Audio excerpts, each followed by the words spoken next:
నువ్వేం చెప్పావు? లేరుగా, అదే చెప్పాను. కాఫీ అయినా ఇచ్చావా? ఇంట్లోకి పిలిచి కూర్చోబెట్టే మనిషిని అనిపించలేదు, అందుకే గుమ్మాలోంచి పంపించాను. నువ్వు మనిషిగా ఆలోచిస్తే ప్రియ మంచిదిగానే కనిపించింది. ఇంటికొచ్చిన అతిథిని అవమానించడం సంస్కారం కాదు. మీ సంస్కారం ఏంటో తెలిసాకే మీకోసం వచ్చిన వాళ్ళందరినీ అనుమానించాల్సి వస్తుంది. అవును, దాన్ని మీరు బైక్ మీద ఎక్కించుకుని తీసుకెళ్లారంటగా, ఎవత్తది? దానికి మీకు ఏంటి సంబంధం? స్నేహం. ఆ అమ్మాయి నా చిన్ననాటి స్నేహితురాలు. నేను నమ్మను.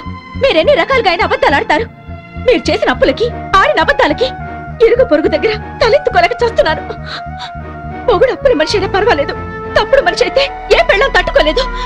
ఇంకెప్పుడు దాంతో తిరగండి. నీకేమన్నా పిచ్చా?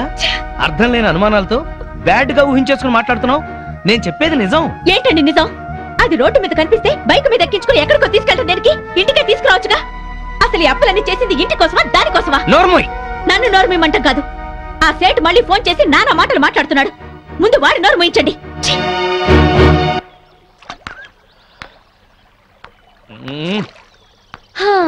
భూభారం మోస్తున్నట్టు అలా ఉన్నావేంటి సీను? మనసు బాగోలేదు. అయితే దానికి బాధపడాలా? నేను చాలా సీరియస్ గా ఉన్నాను, నువ్వు జోక్లే. లేకపోతే ఏంటి? మనసు బాగా లేకపోతే బాగు చేసుకోవాలి కానీ ఇలా మొహం డల్ గా పెట్టుకుని కూర్చోవాలా? నా వరకు నాకు మనసు బాగలేకపోవటం అంటూ ఉండదు. ఎందుకంటే దాన్ని ఎప్పుడు పనిలో పెడతాను. పనిలో పెట్టాలంటే ప్రస్తుతం నాకు పని లేదు. అయితే పని వెతుకునే పని పెట్టుకో. ఆ పని మీదే ఉన్నాను. గుడ్. అయితే నీ పని అవుతుందిలే. ఏం పని అవుతుందో, ఇంటికెళ్తే పని అవుతానే ఉంది. ఏ? బాగా ఫ్లరిష్ అయ్యే టైంలో బిజినెస్ దెబ్బతింది, దాంతో అప్పులయ్యాయి. మా ఆవిడ నన్ను పనికిమాలిన వాడిని అనుకుంటుంది. నన్ను నా అసిస్టెంట్లే మోసం చేశారు, లేకపోతే లాస్ట్ మంత్ మొత్తం తీర్చేసేవాడిని. మరి ఇప్పుడు ఏం చేయాలనుకుంటున్నావు? నేను చేయగలిగింది ఏదైనా సరే. మా కంపెనీలో జాబ్ ఇప్పిస్తే చేస్తావా? ఏంటి, నేను ఇప్పిస్తే చేయకూడదా? అబ్బే అదేం లేదు, ఎక్కడ పోయిందో అక్కడే సంపాదించాలి. నేను మళ్ళీ బిజినెస్ చేయాలనుకుంటున్నాను. మరి బిజినెస్ కి పెట్టుబడి ఎక్కడి నుంచి తెస్తావు? చూడు, ప్రస్తుతం నువ్వున్న పరిస్థితుల్లో ఒక 2 ఏళ్ళు జాబ్ చేయి, ఆ తర్వాత నీ ఇష్టం. ఓకే సరే, నేను మా బాస్ తో మాట్లాడి నిన్ను ఆయన దగ్గరికి తీసుకెళ్తాను. సరే. Okay. Good morning sir. Good morning. నా ఫ్రెండ్ శ్రీనివాస్, MBA. మీకు చెప్పాను కదా, ఇతని. నమస్కారం అండి. ఓ కూర్చో. థ్యాంక్స్.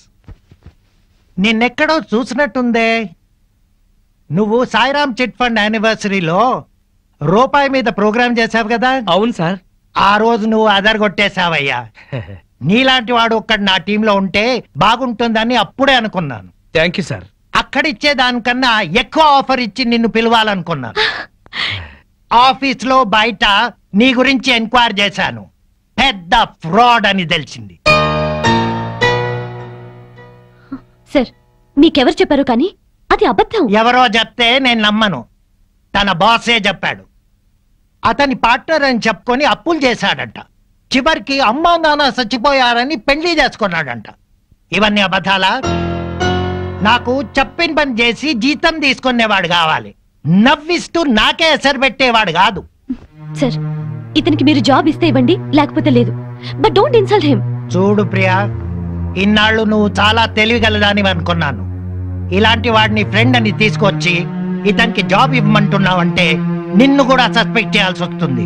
సార్, మీ దగ్గర పనిచేస్తున్నానని ఇష్టం వచ్చినట్టు మాట్లాడకండి సార్. అసలు మాట్లాడవలసిన అవసరమే నాకు లేదు. చూడు, తాటిపట్టికి ఎదురు దేకడము, ఇతనికి జాబ్ ఇవ్వడము నేను చేయలేను. సార్, మీరెంతో సంస్కారవంతులు అనుకున్నాను, కానీ పక్క బిజినెస్ మ్యాన్ అని అర్థమైంది. ఎస్, నాకంత వ్యాపారమే. నా నవ్వు మంచిదనం, పలకరింపు పొగడతా అన్ని వ్యాపారంలో భాగమే. చాలా సంతోషం సార్. మీలాంటి వాళ్ళ దగ్గర పనిచేయడం కంటే పస్తులుండి చావడం నయం.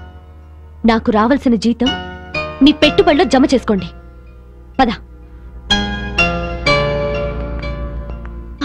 సారీ సీను, మా బాస్ ఎవడో చెప్పిన మాటలు విని నిన్ను మిస్అండర్స్టాండ్ చేసుకున్నాడు. దానికి నువ్వెందుకు సారీ చెప్పడం, హర్ట్ అవ్వడం, జాబ్ వదులుకోవడం? నిన్నంటే నాకు బాధగా ఉండదా? నీకెందుకు బాధ? నేనున్న పరిస్థితుల్లో అందరూ మీ బాస్ లాగానే అనుకుంటున్నారు. నీ గురించి వాళ్ళకి తెలియక వాగుతున్నారు. నా మంచితనం గురించి నీకు తెలుసా? తెలుసు. ఎలా తెలుసు? అదంతే, నాకు తెలుసు. నేను ఫీల్ అవుతాను నువ్వు అలా అంటున్నావు. లేదు సీను, నిజంగా. Thank you. కానీ నీకు ఉద్యోగం లేదు, నాకు ఉద్యోగం లేదు. ఎలా? సిన్సియర్ గా కష్టపడే వాళ్ళని అదృష్టం ఇన్వైట్ చేస్తుంది. అదృష్టం ఇన్వైట్ చేస్తుంది కదా అని అప్పులాడు మన కోసం ఆగడు కదా. డోంట్ వరీ, అన్నీ సెటిల్ అవుతాయి. మళ్ళీ రేపు కలుద్దాం. Okay, bye. Okay bye.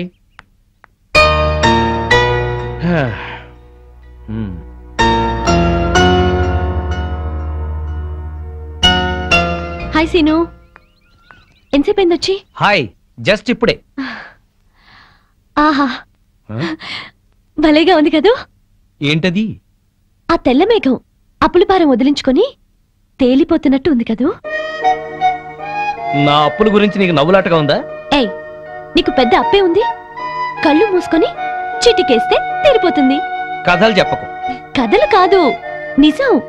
సరే అయితే నేను కళ్ళు మూసుకుని చిటికేస్తాను. నా అప్పులు ఎలా తీరిపోతాయో నేను చూస్తాను.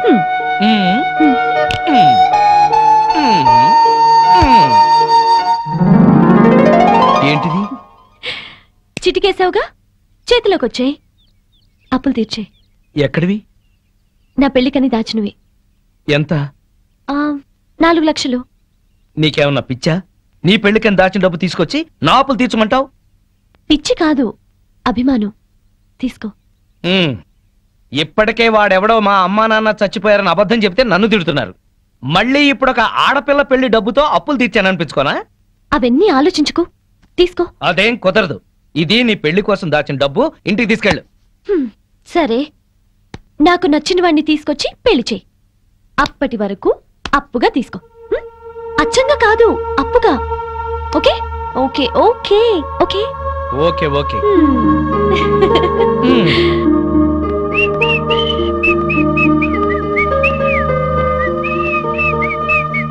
ఏంటి హుషారు, ముఖం వెలిగిపోతోంది? ఇవాళ నా లైఫ్ లో పెద్ద టర్నింగ్ పాయింట్. ఇంకో అబద్ధమా? నాకిదే పనే. మీకే తెలియాలి. నా గురించి ఇలాగే ఆలోచించేది. నన్ను పెళ్లి చేసుకోవడానికి మీరేం చెప్పారో తెలిసినప్పటి నుంచి మీ గురించి ఇలాగే ఆలోచించాల్సి వస్తుంది. ఎట్లాగో అన్ని బయటపడ్డాయి, ఊరుకున్నాను కదా అని దాన్ని కూడా ఇంట్లోకి తీసుకొచ్చి సర్ది చెప్పాలనుకుంటున్నారు, అవునా? కాదు, ప్రియకి నా పరిస్థితి తెలిసి నాకు సహాయం చేసేందుకు ముందుకొచ్చింది. ఇప్పుడు నాకు అవకాశం వచ్చింది.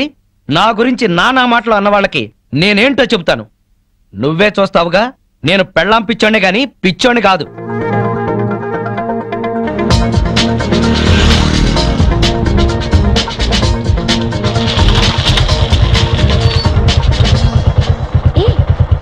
ఏంటి ఇక్కడికి తీసుకొచ్చావు? ఈ ల్యాండ్ అలా ఉంది. ఎందుకు? ఎందుకో తర్వాత చెప్తాను, ముందు ఎలా ఉందో చెప్పు. ఈ కనిపించే మొత్తమా? మొత్తం కాదు, ఇక్కడి నుంచి ఆ చెట్టు వరకు, చెట్టు దగ్గర నుంచి తాడి చెట్టు వరకు, తాడి చెట్టు నుంచి మళ్ళీ రోడ్డు దాకా స్క్వేర్ గా ఉంది. అయితే ఏంటి? ఆ స్క్వేరే బాగుందా? సీను, నీకేం కావాలో చెప్పు. వేణు, ఈ ల్యాండ్ కి ఈస్ట్ సైడ్ న సినిమా థియేటర్ల కాంప్లెక్స్ వస్తుంది. దీనికి వెస్ట్ సైడ్ న అదిగో చూడు ఇంజనీరింగ్ కాలేజ్ ఆల్రెడీ కట్టేసింది, త్వరలోనే ఓపెనింగ్. దీనికి నార్త్ సైడ్ న బ్రహ్మాండమైన క్లబ్ రాబోతుంది. ఇవన్నీ వచ్చేస్తే ఈ ల్యాండ్ వాల్యూ ఎంత పెరిగిపోతుందో చూసుకో. ఈ విషయం మనకెందుకు, అసలు విషయం చెప్పు. అదే చెబుతున్నాను. ఈ ల్యాండ్ నేను కొన్నాను, ప్లాట్లు వేస్తున్నాను. బోని నువ్వే చేయాలి, నీది గోల్డెన్ హ్యాండ్. ఎట్లా కొన్నావు? డబ్బెక్కడిది? నువ్విచ్చావుగా. 4 లక్షలేనా ఈ ల్యాండ్ అంతా? మొత్తం 45 లక్షలు. నువ్విచ్చిన 4 లక్షలు అడ్వాన్స్ ఇచ్చా. బ్యాలెన్స్ 41 lakhs ఎలా కడతావు? అందుకే నిన్ను బోని చేయమంది. నీలాగా 10 మంది కొంటే ఆ డబ్బు తీసుకెళ్లి 2వ ఇన్స్టాల్మెంట్ కడతాను. అలా రొటేషన్ చేయడమే రియల్ ఎస్టేట్ వ్యాపారం. అప్పులు తీర్చకుండా మళ్ళీ ఈ రిస్క్ ఎందుకు చేశావు? ఇప్పుడున్న రిస్క్ లోంచి బయటపడ్డానికి. వాట్ సీను, నిన్నేమనాలో నాకు తెలియటం లేదు. ప్రియా, నీ పెళ్లి డబ్బుతో నా అప్పు తీర్చకుండా ఇది కొన్నానని బాధపడుతున్నావా? నువ్విచ్చిన డబ్బుతో ఆ సేట్ అప్పు తీర్చినా మళ్ళీ నీ దగ్గర అప్పు ఉన్నట్టే కదా. అందుకే ఆ డబ్బు ఈ ల్యాండ్ మీద పెట్టా. నా అంచనా ప్రకారం 2 నెలల్లోనే నేను సక్సెస్ అవుతాను. ఒకవేళ ఇంకోలా జరిగినా నువ్విచ్చిన డబ్బు నష్టపోయేదేం లేదు. ఈ ల్యాండ్ ఉంటుంది. ఇవాళ నేల మీద చెట్టును పెట్టినా కట్టడం కట్టినా పెరుగుతూనే ఉంటాయి. నా లాభాల్లో 50% నీకే ఇస్తాను. నో, లాభం ఎంతొచ్చినా నీకే. నీకు అప్పుగా ఇచ్చాను, పార్ట్నర్ గా పెట్టుబడి పెట్టలేదు. సరేలే, ఇప్పుడు చెప్పు ఈ ల్యాండ్ ఎలా ఉందో. గోల్డ్ బిస్కెట్ లా ఉంది. All the best. Thank you very much. వెళదామా?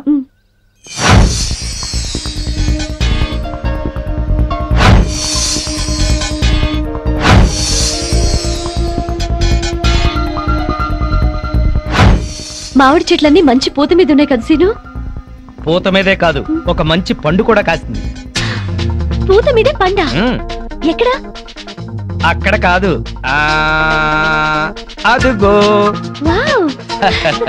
నా వ్యాపారంలో మొదటి ఫ్రూట్ నీకోసమే కొన్నాను, తీసుకో. ఏ నాకెందుకు ఇది? హ్యాండ్ బ్యాగ్ ఒప్పుకుంటూ హ్యాపీగా వచ్చేస్తా.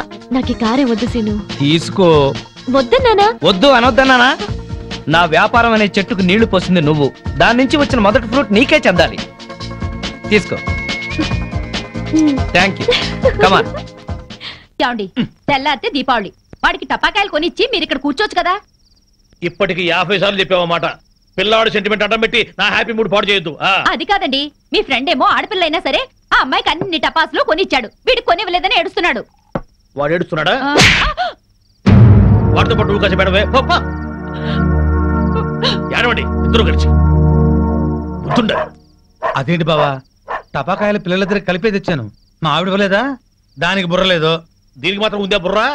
మందు కొట్టే సమయంలో మందు గుండు గురించి మాట్లాడుతుంది, దీనికి బుర్ర ఉందా అంట. అది నిజమే బావా. ఆ పెళ్ళం పిచ్చోడు పెద్ద మెంటలోడు, ఆ పిల్లకి ఇంకా మెంటలు. నిజమే, వాడేదో ఎర్రపిల్లతో తిరుగుతున్నాడు. అయితే ఏంటంట? మన పిల్లల్ని చూసా నేను నేర్చుకోవచ్చుగా. ఇప్పుడు నా పెళ్ళాన్ని ట్యాప్ను కొట్టాను, ఏమన్నా మాట్లాడిందా? మీ ఆవిడ భూదేవి, ఎంత ఓర్పు ఎంత సానం. ఏళ్ళ ఓర్పు అమ్మాయికి ఎక్కడ వస్తుంది? అది నీ మంచితనంలే బావా. మీ ఆవిడ మాత్రం మహాసాధ్వి కాదేంటి? మన పెళ్ళాలు మంచోళ్ళు కాబట్టి మనవి మాత్రం మందు కొట్టగలుగుతున్నాం.